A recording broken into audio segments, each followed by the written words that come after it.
Today on the Daily Dose, the Great Fire of London. After 2 long years of a bubonic plague outbreak that took the lives of some 25% of the city's population, by September of 1666, conditions were rife for disaster, inflicting months of dry weather upon a city made up of narrow lanes, packed housing, and tinder-dry wooden structures.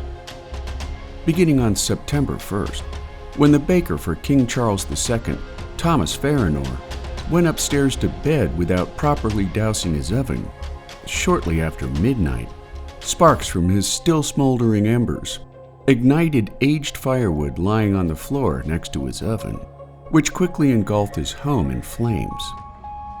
Helping his family and one servant escape through an upstairs window, his assistant baker died in the blaze, the first victim of the 4-day conflagration to come.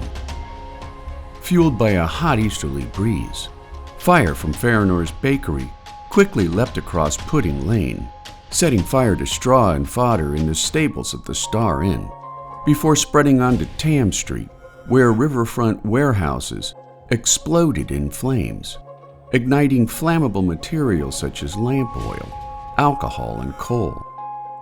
Locals soon abandoned their attempt at bucket brigade fire abatement, instead rushing home to evacuate their families and save as many valuables as they could.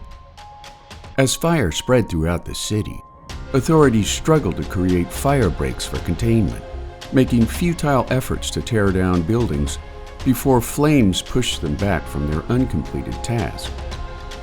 Many Londoners escaped into the Thames River, while others took to the hills on the outskirts of London, away from a blaze that could be seen from 30 miles away.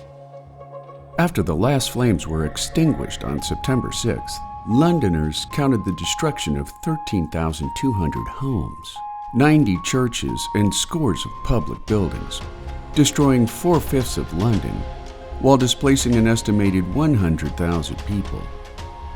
Within days, King Charles II set about rebuilding his capital, this time employing brick and stone construction while separating new townhomes by thick firewalls, at the same time outlawing narrow alleyways and making streets wider than before. Miraculously, only 16 Londoners perished in the 4-day blaze, making the Great Fire of London yet another catastrophic moment in the city's nearly 2,000-year history. And there you have it, the Great Fire of London, today on the Daily Dose. If you enjoyed this short educational video, consider giving the filmmakers a YouTube super thanks from as little as $1, so that you too can feed the filmmakers who feed your brain.